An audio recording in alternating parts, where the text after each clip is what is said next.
Voilà, Foot Marseille, Ben est parti en vacances, il nous a refilé la responsabilité, il est comme ça, il est irresponsable, c'est pas possible, mais je suis ravi de vous retrouver à la place du chef sur le bureau, même si, vu que Jean-Charles de Bono m'accompagne, ce sera pas moi le chef, c'est sûr.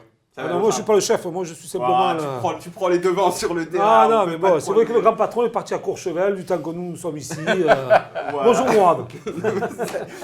Alors, Nico, je te dis bonjour. Avant notre invité du jour, Gaël Andonian, qui nous fait le plaisir de revenir. Bonjour Gaël. Bonjour. Et qui nous fait aussi le plaisir de tenir ses promesses, puisqu'il nous a ramené ce très beau maillot. Franchement, il est magnifique de l'Arménie. Donc, c'est un maillot que tu as porté en match, ça? Ouais. C'était contre dire lequel. Non, je saurais plus dire lequel, parce qu'il y en a pas mal maintenant, mais... Et franchement, il a ce petit truc il est du classe, football il est de sobre l'Est et tout, efficace. qui me plaît beaucoup. Mais malheureusement, c'est pas pour vous. C'est pas pour moi, c'est pour vous plutôt. Oui. Lapsus révélateur, j'aurais bien aimé Il y a que le ce nom soit derrière, pour moi. je suppose. Voilà. Donc, ah oui, c'est magnifique. Voilà, et c'est magnifique avec ce petit écusson au centre aussi. Franchement, un très très beau maillot. Donc, merci beaucoup d'avoir tenu tes promesses. Ça fait plaisir. À nous de te tenir nos promesses maintenant. On va les donner, les cadeaux. Ça y est, on attendait le maillot. Oui, on s'est fait engueuler. Hein. On s'est fait engueuler. Ouais. Ça va être distribué fin de semaine. On fait le tirage au sort, promis. Voilà, donc il y aura 3 vainqueurs, dont un vainqueur pour le maillot de Gaël. Donc merci beaucoup d'être revenu et merci beaucoup de nous avoir amené encore une fois ce magnifique maillot. Et on voit même la différence qu'il y a entre les réplicas qu'on achète en commerce et les maillots portés par les joueurs, comme je te disais quand tu l'as ramené. Donc on ne va malheureusement pas parler de l'équipe d'Arménie, mais on va parler de l'Olympique de Marseille. C'est un sujet pas très joyeux. L'Olympique de Marseille qui va jouer cette semaine contre une équipe aux couleurs similaires de celles de l'Arménie, puisque Nîmes, le Nîmes Olympique, joue aussi en rouge. Et on va faire l'avant-match, on aura la partie Paris au milieu. Et après, on va se demander, puisqu'il n'y a pas d'argent dans le mercato, enfin apparemment il n'y aura pas d'argent pour le futur mercato, est-ce que c'est pas mieux finalement? Est-ce qu'on ne peut pas recruter plus intelligemment sans argent? C'est parti, on commence sur l'avant-match. Alors messieurs, l'Olympique de Marseille reçoit le Nîmes Olympique samedi à 17h au stade Vélodrome. Donc d'abord, Gaël, tu l'as vu un peu jouer cette équipe de Nîmes cette saison? J'ai vu quelques matchs. Après, justement, en ce moment, vu que je m'entraîne avec 2 préparateurs physiques, je m'entraîne aussi avec 2 joueurs de l'équipe de Nîmes. Donc il y a Oumoud Bozok, l'attaquant, et il y a aussi Baptiste Valette, le gardien. Donc j'ai des échos un peu du fonctionnement du club. Tu as des insides, parce que le club a fait une très bonne saison, et même si Oumoud Bozok, justement, il a eu des bonnes périodes et des moins bonnes cette saison. Il jouait un peu moins, Après, bon, l'équipe, elle tourne bien. Lui, il a eu des petites blessures, des petits pépins. Donc, quand l'équipe, elle tourne bien, après, c'est compliqué de revenir. Mais j'ai un peu des infos du côté de Nîmes. Voilà, donc une belle équipe qui est, alors j'avais noté, il me semble, 10e actuellement, donc qui a assuré son maintien. On peut le dire, ils sont à 5 points de l'OM, 43 points, donc on dit habituellement que le maintien, ça se joue à 42 points, donc ils les ont déjà eus. Avec un Antonin Bobichon qui était mon joueur de Football Manager. Il cassait tout dans le Football Manager avec moi. Et, il a marqué des sacrés buts. Hein. Il marque des sacrés buts, c'est ça un petit peu sa patte cette année. Et puis c'est une équipe qui joue vers l'avant, qui a de l'entrain dans ce qu'elle fait. Je sais que tu avais été les voir toi contre Lille notamment. Moi j'ai été les voir à 2-3 reprises, notamment au Costières. C'est vrai que d'abord c'était un club que j'apprécie énormément. J'ai manqué signer quand j'étais à Bordeaux, j'avais manqué être transféré du côté de Nîmes. J'aime beaucoup la mentalité, l'état d'esprit de ce club-là. C'est vrai que c'est un club qui joue avec une âme offensive. Ils ont un entraîneur, Blacard, qui prône le beau jeu, qui prône le but adverse et qui n'est pas calculateur en fait. C'est pas tout est calculé avant une rencontre. Je pense qu'ils sont là pour prendre du plaisir, pour monter aussi aux spectateurs, aux supporters qui leur ont donné envie de venir au stade et surtout de voir des buts à volonté. Alors c'est vrai qu'elle en encaisse beaucoup, mais c'est vrai aussi qu'elle en marque beaucoup. Et face à de belles équipes, donc elle tient la dragée haute, notamment à des équipes qui jouent le haut du tableau. Comme l'OM par exemple. Au match aller. Le PSG, au match aller, ils avaient fait un très beau match, ils avaient perdu, il me semble, dans les arrêts de jeu. En tout cas, oui, quand Mbappé avait pété les plombs. Là. C'est ça, exactement. Donc voilà, j'aime bien ce genre de club parce que voilà l'état d'esprit, l'ambiance, je veux dire, ils partent de rien, ce petit budget quasiment de Ligue 1.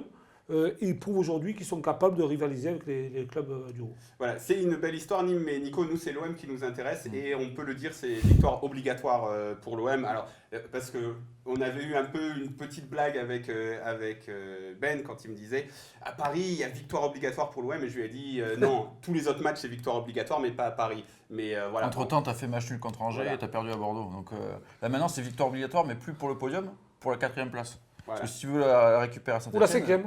Ouais, mais la 5e, elle n'est pas encore qualificative. Et puis en plus, il faut que après, Paris gagne la Coupe oui, de mais France. 2 tours préliminaires d'Europa League. Ouais, en plus. Donc, Et il faudrait être supporter de Paris Saint-Germain. et en Ouais, plus, je- qui sont franchement, le truc le plus Ça me dur. fait quand même des... Franchement, des- cette 5e des place, tragédies. c'est un peu un cadeau empoisonné, hein, Ouais. je pense. Ouais, je pense aussi. Donc voilà, victoire obligatoire. En plus, on reçoit Nîmes. Après, on va à Guingamp sans Balotelli qui est suspendu et contre Nantes. Donc, c'est 3 victoires obligatoires là pour l'OM et 3 victoires à leur portée. Oui, théoriquement à leur portée. Après, comme Nico a dit, vu qu'il y a eu des mauvais résultats auparavant, il faut voir aussi dans quel état d'esprit ils sont aujourd'hui, en sachant que le podium, il n'est pas oublié, mais qui est quand même loin. Donc, Ce sera un miracle, le podium. ouais, voilà, donc il faut voir après dans quel état d'esprit ils vont aborder les matchs. Tu penses que ça peut leur avoir mis un gros coup derrière la tête qui leur fait un peu lâcher la fin de saison? C'est possible. Après, moi, ce qui peut me faire dire ça, c'est quand je vois la déclaration de Florian Thauvin, où je me dis, bon, après, c'est directement après le match, il a chaud, il y a beaucoup de déceptions, etc. Donc, je pense que si on a une discussion avec lui aujourd'hui, Plus posé. ouais, voilà, il serait plus posé. Mais au fond de même, est-ce que dans l'inconscient, il n'y a pas un peu cette lassitude? Parce que maintenant, ça fait 2-3 ans que le podium, Ouais. voilà, on le rate. Donc, c'est possible.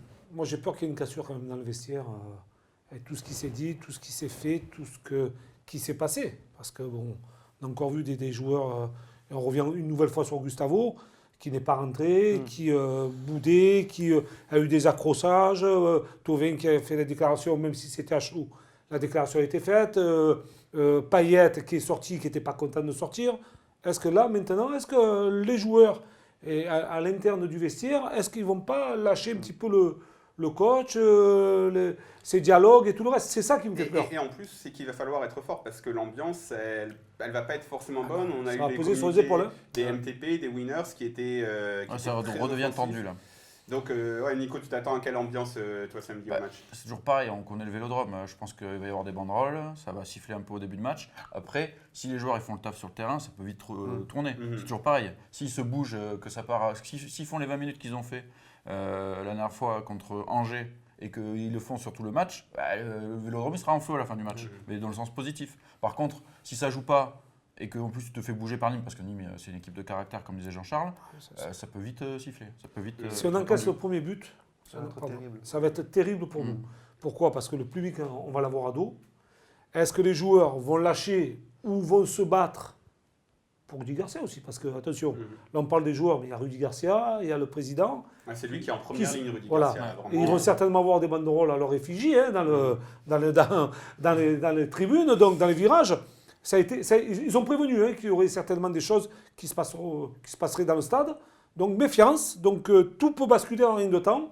Et comme dit Nico, si on attaque le match pied au plancher, c'est une chose. Si on est en demi-teinte, ça risque de basculer du mauvais côté. Bon, voilà, on va s'arrêter là pour cet avant-match. Donc, un match difficile face à une belle équipe qui joue avec un état On d'esprit. peut rappeler quand même que Lucas relâché. Ocampos sera suspendu pour ce match et que du coup on ne sait pas quel compo va nous proposer Rudy Garcia qui à Bordeaux a commencé à intégrer un Strootman, etc. Est-ce qu'il va faire de l'hybride ou remettre son équipe type qui avait gagné 5 matchs sur 6? Et on va aussi dire qu'à Nîmes, ils ont Briançon, Suspendu, Lyobi ouais. et Landre qui seront absents. Donc, Donc la défense, déjà ouais. c'est pas leur point fort. L'axe central déjà. Ouais, donc il y aura de la place pour marquer. Et Briançon, justement, Marseillais. Hein. et justement Et ça, capitaine. je ne le savais pas que Briançon Eh était oui. Marseillais. Mais on va justement parler des espaces dans notre séquence Paris. I'm setting the rules, I'm ripping the crews, I'm ripping the tools and turning the tables, no I never lose, don't get it confused. Parce que, messieurs, le premier pari l'on va proposer avec notre partenaire Unibet, donc c'est le pari sûr. Alors, c'est un pari un peu petit bras. Hein. On essaye de faire passer des trucs parce qu'on vous propose souvent des paris un peu fous qui passent pas. Celui-ci, c'est les deux équipes marquent et la cote est à 1,60. Donc, c'est pas fou, mais c'est encore une fois le pari sûr. Donc, pour tout ce qu'on a dit, hein, donc, on va dire que Nîmes est la 6e attaque avec 46 buts marqués, mais 45 encaissés. L'OM est la 5e attaque avec 47 buts encaissés et 42 encaissés. Donc ça engage beaucoup. Hein. Voilà, donc on peut se dire, on est d'accord, on prend pas de risque, c'est un truc qui devrait passer. Moi, je pense que c'est logique qu'il débute samedi soir, samedi en fin d'après-midi. Je pense que Nîmes, d'ailleurs, on connaît ses qualités offensives et son jeu qui prône offensivement. L'OM qui a besoin d'une victoire, donc obligatoirement aller marcher, aller chercher un but. Donc je trouve ça logique de. Après, il y a Bounassar qui revient, donc Sakai pourrait jouer à gauche. Ça fait un argument de moins sur le fait que la défense de l'OM est friable, sans à ma vie. On va petite statistique parce que j'ai bossé ça. Donc depuis février, Nîmes a joué 9 matchs et il n'a pas marqué de but qu'une seule fois, c'était au parc à l'extérieur. Donc sinon, 8 matchs, 8 C'est vrai fois. qu'au moins un but des deux côtés, ça paraît quand même. Ça va être un Et match l'OM, ouvert. en 10 matchs depuis février, il n'y a qu'un seul match où ils n'ont pas marqué, c'était contre Bordeaux. Donc bon, c'est une toute petite cote. Si vous voulez aussi jouer la sécurité, il y a la cote du but de Balotelli à 2,08. Donc là aussi, c'est quelque chose. Il marque souvent à domicile. Ouais. Côté Voilà. virage sud. Côté C'est vrai. virage sud. Ensuite, on passe au pari fou. Alors là, c'est un pari risqué. Bon, c'est pas si risqué que ça, mais donc si vous voulez parier votre PEL, ne le faites pas sur mes conseils déjà. Et ensuite, faites-le plutôt sur les deux équipes marques plutôt que sur celui qu'on va vous proposer maintenant. Mais si vous voulez prendre des risques, vous avez de l'argent à perdre, le pari fou, c'est une cote de 14, donc ça peut faire des gains intéressants. Et c'est Marseille mène à la mi-temps, mais ça se termine par un match nul. Donc vu ce qu'on a dit sur l'ambiance, sur la nécessité de commencer fort et sur ce que l'OM fait un petit peu comme contre Angers par exemple, c'est possible. Moi, je pense que c'est pas un pari fou. Hein.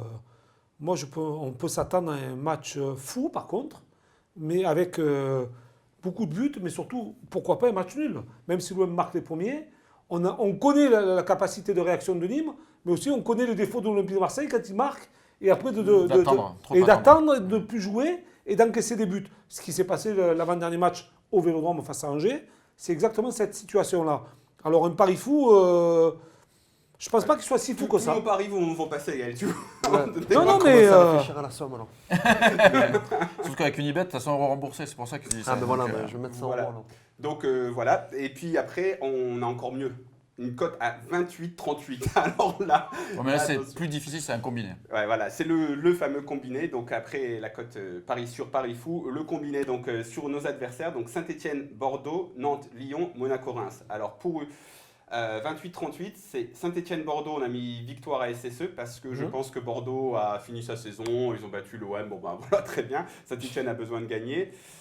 Nantes-Lyon, on a mis nul, donc la cote est à 3,75 parce que Lyon va pas très fort et que Nantes a besoin de points et que j'ai vu un petit peu que ça commence un peu à gronder un peu à Nantes, donc j'imagine une réaction. Et enfin, Monaco-Reims, donc c'est un peu la grosse cote du combiné, c'est 4,4, c'est victoire de Reims parce que j'aime bien cette équipe de Reims et que je pense que Monaco a plus grand chose à jouer. Mais je sais que tu n'es pas d'accord avec moi. Non, moi, alors juste une petite histoire, c'est qu'on faisait des paris à OMTV quand j'y travaillais. Et je vais te rassurer, j'ai gagné 3 fois la coupe d'affilée. Meilleur parieur, meilleur pronostiqueur. Donc j'ai tout l'inverse de toi. Écoutez Jean-Charles. Non. Ça je sais pas. Je sais pas s'il faut m'écouter. La responsabilité. Je mettrai Saint-Etienne vainqueur. Je mettrai Monaco vainqueur. Et il y a Lyon victoire à l'extérieur. Alors messieurs, on va parler de Mercato pour la saison prochaine parce qu'apparemment, il n'y a plus d'argent. Comme l'avait dit Vincent Labrune, il n'y a pas d'argent, c'est quand même fou, ça personne ne nous écoute, qu'il y en a eu de l'argent, mais apparemment on a tout dilapidé. Donc la question qu'on va se poser, c'est est-ce qu'on ne fait pas mieux à l'OM lors des Mercato quand on n'a pas d'argent ? Alors c'est un petit peu provocateur forcément, mais est-ce que quand on a de l'argent, on n'a pas tendance quand même à surpayer les joueurs, Jean-Charles ? Quand on a de l'argent, on gaspille. Voilà, on a bien gaspillé là. Et en fait, on jette un peu l'argent. Surtout quand c'est pas fait, je n'ai pas envie de dire par des professionnels, mais par des gens qui devraient s'occuper d'autre chose plutôt que du recrutement. Rudy, si tu nous écoutes. Donc, et je pense que donner cet argent à Zubizarreta serait beaucoup plus évident. Ah, mais là, logiquement, à moins qu'on aille en Ligue des Champions, ça va être difficile parce qu'on a parlé aussi d'un nouvel investissement de Franck McCourt, mais je pense que s'il y a un nouvel investissement pour bien connaître les comptes de l'OM, je pense que ça va être pour résorber un déficit qui va encore être énorme cette année. Encore de 50 millions d'euros, d'après ce que j'aurais compris. Minimum. 70 millions d'euros. Minimum, à mon avis. Donc, on sait qu'à l'OM, il faut des stars aussi. Et sans argent, ça sera compliqué. Maintenant, il faut aller dénicher des pépites, en fait. Mais est-ce que justement, on a tendance des fois à prendre des joueurs, par exemple Strootman, même si je l'aime bien, des joueurs qu'on appelle stars. Et il y a d'autres types de joueurs que vous avez connus, par exemple Mathieu Valbuena. Oui. C'est pas une star, c'est un nobody quand il arrive, personne ne le connaît. Et puis c'est l'OM qui le construit. On peut parler de Nyang aussi, même si Nyang avait déjà fait des saisons en Ligue 1. Ribéry. Voilà, Ribéry. Baye. Baye aussi. Il y a beaucoup. Hein. Donc en fait, c'est les joueurs qui deviennent des stars à l'OM. On va même pas parler de Drogba. C'est pas des stars quand ils arrivent et on les surpaye pas à ce moment-là. Est-ce que ça, Gaël, toi qui étais à l'entraînement, etc., est-ce que justement ces joueurs-là qui ont tout approuvé, est-ce que quand ils arrivent à l'OM, c'est pas mieux qu'un mec qui a déjà tout prouvé, qui arrive à l'OM un peu en mode vous avez de la chance que je sois là. Ouais, ça peut l'être. Après, on parlait de Strootman. Moi, personnellement, c'est vrai que cette saison, il ne fait pas une bonne saison, il n'a pas le rendement voulu, mais sur le papier de base, pour moi, c'est un super recrutement. Au moment où ils annoncent la signature de Strootman, vu les matchs qu'il avait fait à la Roma les années précédentes, même s'il revenait de blessure, pour moi, c'était vraiment un bon recrutement. Après, le recrutement, il faut le faire en fonction des objectifs qu'on se donne. Si l'année prochaine, l'objectif, c'est d'atteindre le podium, de se qualifier avec des champions comme chaque année, le pari de prendre des joueurs en construction, entre guillemets, c'est que cet objectif-là, tu le décales. Ce n'est pas de l'immédiat. Tu vas le construire sur 2 ans, 3 ans, parce que Mathieu Valbuena, ce n'est pas la première année qu'il est devenu Mathieu Valbuena. Quand il est arrivé, il a commencé à jouer en CFA, nous on allait le voir à Le Berre, etc. Après, il a morflé un peu. Exactement. Après, c'est devenu le meilleur joueur de l'équipe. Il est devenu international.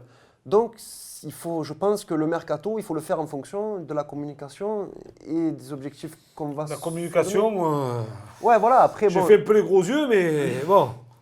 Après, c'est eux qui le gèrent, ça. La communication, voilà, ça... Mais bon, tu peux pas dire d'un côté, l'année prochaine, on veut se qualifier avec des champions, vis-à-vis des supporters, j'entends, parce qu'après, sportivement, ça peut se comprendre. Et de l'autre côté, recruter un joueur que le supporter qui est abonné depuis 20 ans ne connaît pas. Il va se dire, attends, il y a un problème.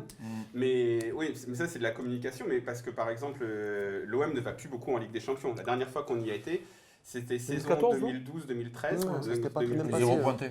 Et bon, non, ça c'est la saison d'après. Mais là, c'est la bonne saison qu'on fait. Cette saison-là, on l'a fait pratiquement sans recruter. Enfin, on va recruter Raspentino et des paris un petit peu. Mais la saison, on l'a fait surtout sur ce qu'on avait, sur les joueurs qu'on avait, sur un quatuor Valbuena, Gignac, Ayou et c'était qui de l'autre côté, et Amalfitano. Donc c'est des joueurs qui étaient déjà là.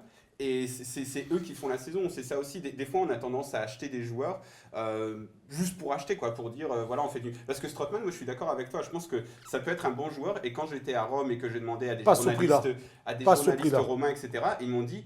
Mais les supporters de la Roma, quand tu leur parles de Strootman, ils disent mais c'est une catastrophe qu'on a perdu Strootman. Les mecs, limite, ils ont des larmes aux yeux qu'il soit parti. Mais parce que c'était un leader, tout était construit autour de le problème de Strootman, même sans parler de prix ou salaire, je parle même pas de ça. C'est s'ils ont pris un joueur, un patron à la place du patron. Oui, c'est ça le problème. Tu avais déjà un patron à ce poste-là. L'argent qu'il devait mettre, il ne devait pas le mettre là, il devait le mettre sur Balotelli direct. C'est évident, tout le monde le sait. C'était là où je voulais en venir, parce qu'en effet, Strootman, tout le monde m'a dit à la Roma, c'est un patron, mais il faut que ce soit lui le patron, il faut que tout tourne autour de lui. Et là, c'est un joueur comme parmi tant d'autres. Et il doit s'adapter. Et c'est pas un joueur technique. Le patron, enfin, s'il a de la technique, mais c'est plus dans l'état d'esprit qu'il tape. Le patron, déjà, quand tu le payes cher et qu'il y a une responsabilité dans l'équipe, parce qu'un patron a beaucoup de responsabilités dans une équipe, dans un effectif, déjà, quand il arrive, il est blessé. Il vient de se faire opérer du genou. Non. Il a des problèmes de genou. Non, parce que ça fait un moment qu'il l'avait réglé. La saison précédente, il avait fait une saison à plus de 40 matchs. Et le premier match, il arrive, il joue 3 matchs après Strootman. Oui, mais 3 jours après. Après sa blessure, ça a pu être le même joueur. Oui. Eh oui, Ça, mais, c'est vrai. Ouais, c'est eh sûr. oui, mais ça, il faut en c'était tenir ça, compte. c'était un Il faut en patron tenir dans l'état compte. d'esprit. Jean-Charles, c'est pour ça que tu peux le recruter. Ouais, mais à 30 millions d'euros dans l'état d'esprit Sinon, il vient tu pas à le l'OM. verrais. Oui. Pour moi, c'est pas un bon choix. Hein. Enfin, Non, mais c'est pas un bon personnellement. choix parce que tu as déjà Gustavo Déjà. et que tu aurais dû prendre Pas au milieu de terrain, il un fallait attaquant recruter. et qu'au final, Et que le tu- 4e milieu de terrain, tu pouvais prendre un jeune. On sait que Zubizarreta, il visait le mec de Salzbourg. Là. Ça m'a assez ou... Ouais, Ça m'a coup, super joueur. Donc voilà, c'était Super plutôt joueur. un profil comme ça. d'un Puis jeune bon, tu as qui- Sanson, tu vas avoir du tu temps as- pour tu as rentrer dans l'équipe, quoi. Gustavo, tu as... Oui, voilà. Là, c'est un Tu joueur peux qui vient et qui construire, doit être quoi. titulaire en plus. Donc- Donc ça te fout la merde directement dans le vestiaire et sur le terrain en plus. Donc voilà, ça illustre bien ce que je veux dire, qu'avec de l'argent, on peut bien faire. Didier Deschamps l'a prouvé, parce que quand il arrive, il ramène des mecs pour gagner immédiatement, il gagne immédiatement. Mbia, Heinze, Lucho. Mais j'ai envie de vous dire, c'est Didier Deschamps, donc c'est la Aussi. gagne. Et quand Didier Deschamps, il appelle Gabriel Heinze il dit, bon, bah, c'est Didier Deschamps, il écoute. Enfin, on n'aime pas Didier Deschamps, mais quand il t'appelle, C'est tu la l'écoutes, personnalité. quoi. Voilà, donc là, on n'a pas, mais on peut aussi faire n'importe quoi, comme on l'a prouvé ces dernières années. Et comme je vois que tout le monde est un peu dans la sinistrose, je voulais apporter une lueur d'espoir, messieurs.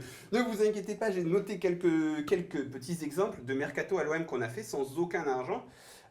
Et des périodes où tu étais au club en plus, Jean-Charles, donc tu vas avoir des souvenirs de ça. Par exemple, l'année où Alain Perrin arrive, on n'a pas d'argent, on va finir 3e en faisant un recrutement modeste où on va chercher des mecs comme Pascal Johansson, Fabio Celestini, Eker aussi, et Ouais. en faisant avec ce qu'on a déjà, c'est-à-dire avec Franck Leboeuf par exemple, qu'on met en meilleure position, Rougneux, Dos Santos. Donc des fois, il faut savoir faire avec ce qu'on a. Donc, il y a cette saison-là. On va parler, encore une fois, de l'argent mal géré quand on vend Drogba. Parce que Oui. Drogba, on le vend, après on achète, on fait une équipe, c'est censé être la meilleure sur les 10 dernières années de c'est l'OM. Carnage.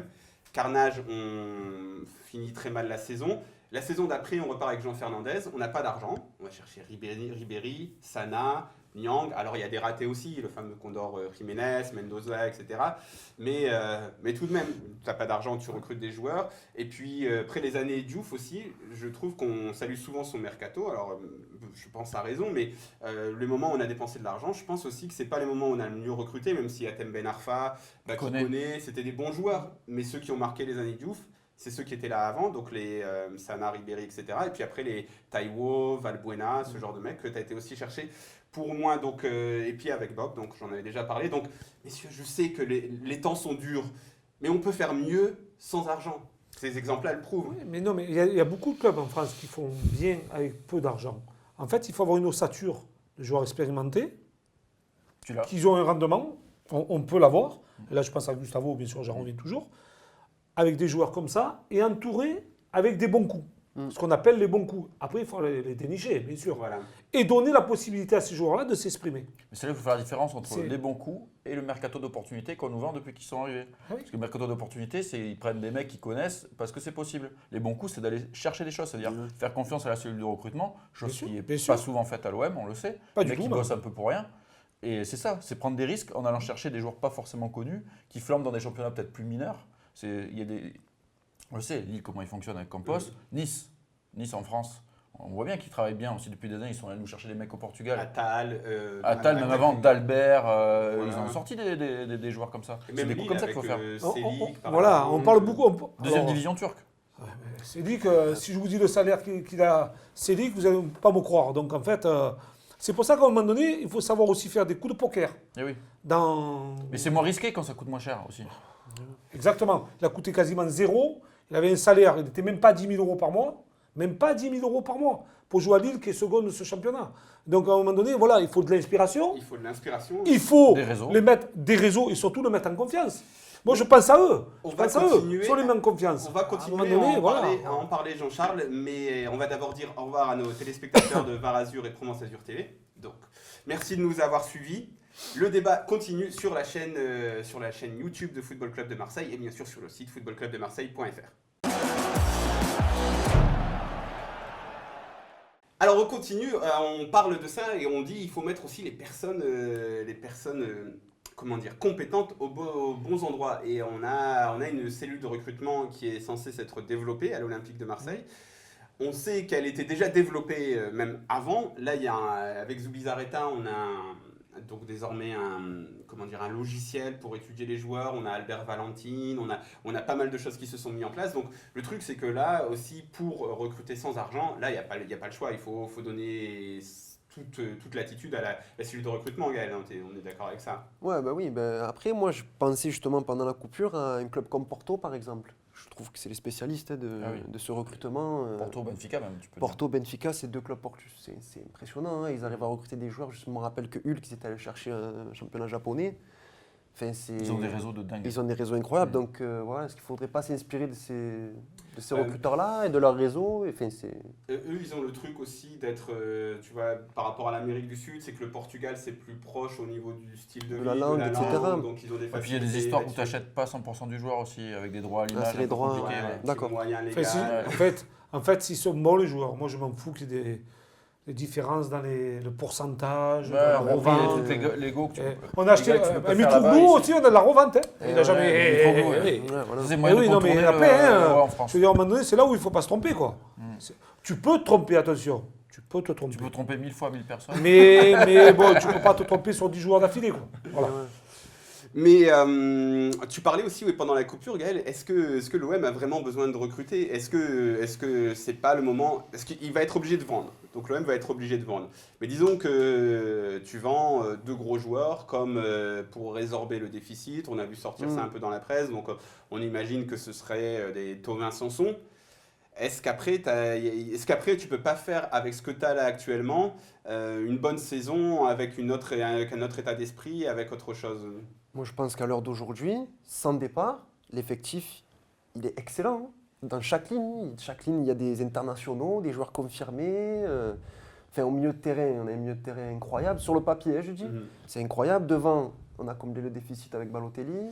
Balotelli est en fin de contrat quand même. Voilà. Fin de contrat, bon, voilà, à voir. Mais en défense, il y a des jeunes qui se sont révélés. Tu as un gars comme Rami qui a gagné la Coupe du Monde. Enfin, aujourd'hui, sans départ, l'effectif, il est énorme. Après, s'il y a un Thauvin Sanson qui part, je pense que ce sera pour une somme importante. Ce sera, je pense, du 40-50 millions, voire plus. Pour Thauvin. Ouais, enfin, logiquement, on ne sait pas après. Tu te sépares d'un joueur avec 40-50 millions, tu as de quoi voir venir normalement. Donc moi aujourd'hui, je ne pense pas qu'il faille changer tout l'effectif non plus. Hein. C'est vraiment, voilà, c'est du 1, 2, 3 joueurs. Et après, il faut arriver à créer quelque chose avec les joueurs qu'on a. Parce que... Après, il y a la masse salariale aussi. Après, c'est sûr que si Thauvin s'en va déjà, ça va un peu faire de la place. Mais Il y en aura va forcément falloir- un des gros. Rami va peut-être partir, Gustavo. Peut-être. Mandanda. Justement, si... Mandanda aussi On ne sait pas. Moi, je pense qu'ils vont prendre un gardien de but. Bon, ça, ils en C'est- parlent c'est depuis des l'optique mois, de ouais. prendre. Voilà, donc c'est l'optique du club. Est-ce que ça hein. sera un numéro 1? C'est ça la question. Après, justement, Si est-ce Mandanda que reste, non. il va falloir garder, on va pas pouvoir garder tous les cadres. Si vous deviez garder 2 cadres, par exemple, sur les Mandanda, Gustavo Strootman, Rami, Thauvin, Payet, voilà. Lesquels sont les plus indispensables? En fait, Thauvin est déjà beaucoup plus jeune que les autres. Il a Donc, 26 déjà, cette année. moi, bon, Thauvin, j'en parlerai pas parce qu'il ferait partie de l'effectif la saison prochaine. Mais si on devait garder des cadres, moi je garderais sur ce que tu viens de citer, sur le 5 ou 6, Gustavo, pour moi c'est une obligation, et Payet. Parce que garder les autres, Rami, Strootman... Tu peux mettre Balotelli dans ta liste. Oui, Balotelli Ouais, aussi, parce que il faudra Balotelli... faire un gros effort oui. pour le garder. Est-ce que tu sans le gardes Ligue Plus des qu'au mois de Champions, juin dernier. je pense. Ah, Eh c'est oui, ça qui est- eh oui. Le battre. Mais en effet, pour continuer sur ce que tu disais, Gaël, même si on fait partir des cadres, si tu reconstruis l'équipe autour de Gustavo au milieu, si tu arrives à conserver Lopez, c'est ce que j'appelle de mes voeux, même s'il y a beaucoup d'anti-Lopez, les passes latérales et tout, Gérard Rémy vous a expliqué les gars ce qu'il fait sur le terrain. Donc si tu arrives à garder Gustavo Lopez, après tu as des Radonjic, des Ocampos qui Ouais, doivent... mais est-ce que là, on n'a pas oublié un truc, c'est toujours pareil, mais est-ce que la première chose, c'est pas changer de coach? Oui. Parce que le truc, c'est que Je là, vais te laisser là, en parler à toi. on part sur le truc. Mais bien sûr, On peut garder l'effectif. c'est mais un ce qui- état Ce d'esprit. qui peut tout changer, c'est si tu changes de coach déjà. Et Si oui, tu as un oui. nouveau coach qui arrive avec d'autres idées, peut-être que lui, il va voir des trucs et faire jouer des joueurs différemment. Et lui, c'est lui qui va faire le tri. Et d'ailleurs, lorsque j'ai donné mes exemples des bons recrutements sans beaucoup d'argent, c'était toujours avec un nouveau coach. D'ailleurs, tu as oublié terrain. le dernier mercato avant les remarques courtes, Ouais, où là, la cellule de recrutement, pour une fois, a été sollicitée avec Franck Passy. Et on a vu quand même Sakai arriver gratuitement. ce qui est assez Les prêts de dingue. Gomis, les prêts de vainqueurs et le retour de Thauvin définitif. Alors qu'il y avait beaucoup de railleries à l'époque, on disait c'est quoi, on n'a pas d'argent. Et Rolando, on fait finalement. N'importe quoi. Oui. Non, c'était tout ça. avant Rolando. Non, Rolando c'était avant, mais c'est vrai que quand on constate ce dernier mercato, t'es avec avec Sakai, Thauvin, et puis vainqueur Gomis, c'est sans doute celui qui a été le plus efficace. Si tu termines 5e, c'est grâce à ça quand Ces même. dernières années, bien sûr. Ouais. En rapport qualité-prix, ils avaient 0, ils avaient rien. Hein. Franck, il nous avait raconté ça quand il était venu sur le plateau. Il devait faire avec un budget hyper bas, puis en plus, ils lui ont retoqué le budget. Il avait vraiment pas d'argent et ils s'en sont bien sortis. Ouais. Donc voilà, on va dire, bon, après changer le coach, en fait, j'en ai pas parlé. Non, non, Tellement après, ça c'est semble la évident. cassure. Mais en Comme fait, Jean-Charles disait. après, voilà, c'est la la cassure. C'est la cassure. Après, tu as une saturation, même quand tu es joueur, tu as une saturation de la personne qui t'entraîne. Si ça se passe mal pendant 1 mois, 2 mois, 6 mois, 1 an, que tu es international, que tu as des références. Et puis là, avec tout ce qui s'est passé, Jean-Charles. Oui, et tout ce qui s'est passé, tout ce qui s'est dit, Parce que les- il arrive les- au moment les où cadres, le il gars les ne te a- fait plus confiance. Et Tu te puis- dis, moi, je ne vais pas me battre Et pour puis, lui. même en allant au-delà, c'est que Rudy Garcia, il y a des profils de coach aussi. Il y a des profils de coach qui préfèrent les joueurs prêts à gagner maintenant, tout de suite, ce qui est quand même plus le rôle de Rudy Garcia qui préfère Ouais, mais pour l'instant, recruter on des gagne rien. trentenaires, etc. On gagne rien. Voilà, C'est comme des Donc, champs, sauf qu'ils ne gagnent pas. il y a- il y a- il y Eh a eu- voilà. il y a eu un échec sur cette politique, mais même à ce niveau-là, c'est pas quelqu'un qui va construire, D'accord.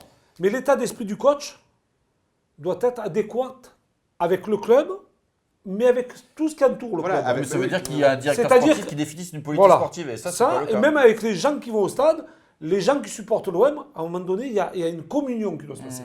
Là, il n'y a rien qui se passe. Si en plus, il n'y a pas des résultats et que tu tires la gueule aux gens qui aiment le club, ben alors là, c'est la cata complète. Je veux dire, à un moment donné, eh ben, tu vas être détesté, tes résultats ne seront plus là et tu n'auras plus de... Non, mais c'est vrai, Non, mais- Mourad. parce que, en fait, c'est pas une Alors, j'en ai question- marre de tirer dessus, mais à un moment donné, la réalité, il faut qu'elle soit en face. Parce qu'en fait, c'est pas une question d'argent, pas d'argent. C'est Voilà. une question de Garcia, pas Garcia. Parce que l'effectif, on a C'est du monde. aussi une Mais question il y en a qui d'argent. ont plus envie de se battre. Garcia, c'est pas Oui, anodin. beaucoup. Parce que ça va, là, la Provence, il reparle de 10 millions d'euros ce matin. C'est Oui. ça, c'est que ça va être un choix aussi stratégique. Est-ce que McCourt, il va dire bon, maintenant stop, tant pis, les 10 millions, je les sors et on change de coach, on fait un nouveau projet. Mais bien sûr. Mais la masse salariale, comme on disait, la masse salariale, je crois que c'est 85% du budget de l'OM. C'est beaucoup trop. C'est la seconde masse Ça salariale de devrait, Ligue 1 être, derrière ça le devrait être PSG. maximum 70, c'est 85%. Donc ça veut dire que quoi qu'il arrive, au-delà des transferts pour amener de l'argent en termes de transferts, il y a aussi des départs pour faire baisser la masse salariale. Donc là, il va y avoir des choix qui vont devoir être faits. Donc tu vas perdre des joueurs en nombre. Et je vais rattraper un truc qui va rejoindre aussi le truc de Gaël, c'est que on va peut-être pouvoir se poser la question à un moment donné, est-ce que les remplaçants, au lieu de prendre des Sertic et compagnie, comme tu disais, toi tu avais fait un avis là-dessus, c'est pas mieux de miser sur des Gaël Mais bien ou d'autres joueurs qui vont te faire le boulot même en tant que remplaçant. Au lieu de prendre des mecs que tu payes cher, tu as des jeunes au centre de formation qui jouent font fait Mais les ils vont grandir. avoir plus fait, les jeunes. Et qui vont Ils avoir ont envie de l'esprit. prouver. Ils ont vont l'esprit avoir club. l'esprit qui te Mais bien rapporte sûr, l'esprit club, l'état ouais. d'esprit, l'âme marseillais, il faut en retrouver. On peut dire ce que l'on veut, ouais, mais moi je suis pour l'âme marseillaise. Alors je ne dis pas qu'il faut qu'il y ait 11 joueurs marseillais dans l'équipe, mais il faut cette âme-là. Non, Il mais faut cette... c'est même Jacques cette Anguero a dit qu'il culture. voulait qu'il y ait 5-6 titulaires. Oui, qui il voudrait soient qu'il y ait. issus Moi, je du m'aperçois centre de d'une formation. chose. Donc, bon, Mais c'est il faut un aussi, c'est coach, beau. il faut un coach qui donne la chance aux jeunes. Mais oui. On va encore parler de Bielsa, ton grand ami Bielsa. Mais je suis désolé, Bielsa, il a donné aussi la chance aux jeunes. Il n'en a pas forcément fait des titulaires indiscutables, mais il faisait partie du groupe, il faisait partie du truc. Et c'est ça donne de l'importance aux jeunes. Et les jeunes, ils peuvent progresser. Alors on ne sait pas, selon les qualités, il y en a qui peuvent exploser, puis il y en a d'autres, peut-être ça restera un bon joueur de Ligue 1, mais un bon joueur de Ligue 1, s'il est formé au club, déjà il coûte moins cher au club, et il connaît le club, il connaît toutes les Voilà. exigences du club. Après, en plus, une carrière, ça tourne selon certains événements, etc. Mais encore une fois, pour prendre aussi la saison Eli Bob, quand il avait un effectif restreint, ben, il avait fait rentrer Rafidine Abdoulin, qui faisait des bons matchs. Après, on l'a un peu bazardé parce On que l'a c'est comme ça, sacrifié pour l'OM, prendre les mineurs. on sacrifie les jeunes, mais c'est aussi quand tu es dans ces situations-là avec des effectifs restreints, et ben, tu fais monter les jeunes et après, il faut vraiment se demander, parce qu'à la base, c'est pas un truc qui enthousiasme les supporters, parce que les supporters, ils veulent recruter. Mais il faut se demander, est-ce que quand tu recrutes des remplaçants, tu fais vraiment une bonne affaire par rapport à faire jouer tes propres jeunes? Il faut se le demander. Mais ça, c'est pas populaire. Tu sais que comme, même les réflexion remplaçants, il y à a une avoir. usure mentale qui se passe. Aussi. Quand tu ne joues pas de quelques mois, qui a une certaine expérience, quand tu sors le banc pendant des mois et des mois ou des années, il arrive un moment donné, tu es sur le banc, tu es spectateur. Tu comprends? Tu es spectateur du jeu. Tu n'es plus joueur. Parce que tu sais que tu ne vas pas rentrer, ou que tu es un remplaçant de luxe, ou que ça va durer, tu vas rentrer 10 minutes, et puis même si tu n'es pas bon, le match après, tu seras une nouvelle fois sur le banc. Ça, c'est une usure psychologique. On sera donné. Donc ça, il faut non mais Nico, il faut le renouveau aussi sur le banc. Ouais, de c'est touche. sûr. Et moi, ce que je ne comprends pas, là, on parle de renouveau dans le club, mais le renouveau, il se passe en interne. C'est-à-dire, je vais un petit peu plus loin, là. Je vais un petit peu dévier. Mais le DG, on vire un DG pour en mettre un autre qui était à Barcelone, Colette, je crois qu'il s'appelle, mais la structure, elle ne se fait pas aux sportifs aussi. On vire des gens en interne qui sont administratifs, on ne vire pas les gens qui sont aux sportifs qui ne donnent pas de résultats. Comment peut-on construire C'est que par ça coûte des plus administratifs? cher. Tu sais bien que ça coûte plus cher de virer un entraîneur. Tu prends un gars qui vient de Barcelone, qui est Colette, si je ne me trompe pas, qui a travaillé pour Barcelone, Pour la Roma aussi. pour la Roma aussi. Donc, et on a un garçon extraordinaire, je le répète, c'est Zubizarreta, qui a travaillé dans les plus grands clubs du monde, qui lui, on ne le laisse pas travailler. Alors, il faut me l'expliquer, ça. Il faut me l'expliquer. Cette histoire de changement de DG, là, ça veut dire deux choses. C'est-à-dire la première, que la priorité, c'est pas forcément le sportif. Ah ouais, bah alors il faut plus qu'on se peigne. C'est le développement du marketing, le développement du stade. Voilà, compagnies. je voulais que tu me le dises. Ça. Je voulais que tu me le la dises. deuxième chose, c'est que j'en ai que, beaucoup, comme disait moi, Mourad, le sportif, ça coûte très cher, on le disait tout à l'heure, avec le montant de virer un coach comme Rudy Garcia, mais aussi tout l'effectif qu'il a construit. Parce que beaucoup de joueurs, des cadres et des titulaires actuels ou plus, c'est lui qui les a fait venir, et c'est pas sûr que s'il y a un autre coach, il va en vouloir. Mandanda, Rami, je te peux te Et faire- Nico, Juste un petit mot, on vous jure que Zubizarreta ne nous paye pas un pour Non, mais ça devient on suspect là. on connaît toutes ses qualités. Non, mais après, Ces dossiers sont prêts depuis déjà quelques mois pour la saison à venir. Oui, non mais en fait on a Faut s'en envie, servir, on a Nico. envie de le voir. En fait moi j'ai envie, Non, mais on le prive de le voir. travailler. Mais par contre, tu te souviens ce qu'avait dit Pape Diouf aussi. Je pense que c'est quelqu'un qui connaît un peu le foot et qui avait dit. Oui. Je pense que Zubizarreta c'est plus un directeur sportif pour un top club. Je sais pas s'il est capable. Enfin il est capable d'aller négocier pour des Neymar, mais est-ce qu'il est capable d'aller négocier pour des Valbuena ou des Caboret? Essayons de lui donner la Ouais, possibilité. voilà, moi je veux voir. Voilà, je suis Attends, comme je tout vais le monde, je veux contrebalancer voir. pour dire Mais qu'on par n'est pas contre, il faut forcément faire attention à l'angélisme. 100% pro Zubizarreta, moi aussi j'aimerais le voir plus, mais c'est aussi de sa faute. Il a accepté cette situation-là, quelque Ouais, de se part. faire manger. Il s'est fait manger et il a un peu accepté. C'est Est-ce aussi qu'on à n'aurait lui pas de... mis un écart? Est-ce que. Ouais, il s'est peut-être fait... Mais bon, il a accepté de prolonger comme Rudy Garcia en octobre dernier. S'il n'était pas satisfait, il avait qu'à pas prolonger. Oui. Mais est-ce qu'on ne lui donne pas d'autres garanties quand on lui dit que Ah tu ben, prolonges? Ça, on verra Tu en fin de comprends? saison. Parce que là, tu parles du coach, il faudrait changer le coach. Non, mais c'est pas le coach qu'il faut changer. C'est tout ce qui entoure le coach. C'est le fonctionnement. C'est-à-dire qu'il y a peut-être 8 personnes autour du coach. Et c'est là où ça revient cher. Et oui, Parce bah, que le c'est coach, le il a staff. viré tout ce qu'il y avait, son staff, tout ce qu'il y avait autour de lui au départ, pour mettre ses hommes à lui. Et non, t'as le coach, Donc le il y a staff un tas de et choses. ses joueurs. Et voilà. Donc c'est là où la complication arrive. Voilà, dans tous les cas, il va falloir changer de braquet. On va pas pouvoir continuer par dépenser autant d'argent qu'on l'a fait ces dernières saisons pour des résultats assez mitigés parce que voilà, il n'y a pas eu de. Mais ça peut obliger à recruter plus malin. Voilà, moi je Je suis. ne sais tout pas à si fait on en pour. dépense ou si on en gagne si on fait ça. C'est-à-dire. C'est-à-dire que si on conserve Tu les m'as mêmes perdu, personnes là. qui sont. Non, mais je t'explique. Si on garde les mêmes personnes qui sont actuellement en place Mhm. et qu'on n'a pas de résultat en début d'année prochaine, c'est de l'argent perdu, puisqu'on n'a pas de résultat. On est bien d'accord? Et si tu changes, que tu donnes le chèque que tu dois donner et que tu récupères un coach, un staff, tout ce que tu veux et des joueurs autour, et que tu arrives à la 2e ou 3e place, c'est de l'argent gagné. Oui, moi je. Ah oui, mais moi, l'investissement, c'était le but Non. de ce débat. Je voulais donner une lueur d'espoir à tout le monde, vous dire que c'est possible l'an Non, puis il y a des prochain joueurs qui d'avoir vont une bonne partir surprise. aussi. Hein, comment? Faut pas oublier qu'il y a Rolando, Ubochan, ton copain, et Abdenour, qui eux, ils partent sur 100% sans fin de contrat. Après, Sertic, il est parti ou il est prêté? Il est prêté, revient. Ouais, donc, voilà, tous les grands clubs le font, ça. mais bien sûr. C'est-à-dire Je veux dire, de dépenser de l'argent pour quand ça va plus, quand ça va moins bien. Et oui, C'est dis pour pas ça qu'il que faut je te le dis faire, la mais- balance. Je veux dire, à un moment, Faut trancher. le président, ou peut-être le club, il est en déficit. Le président, c'est un investisseur. Il est milliardaire, apparemment.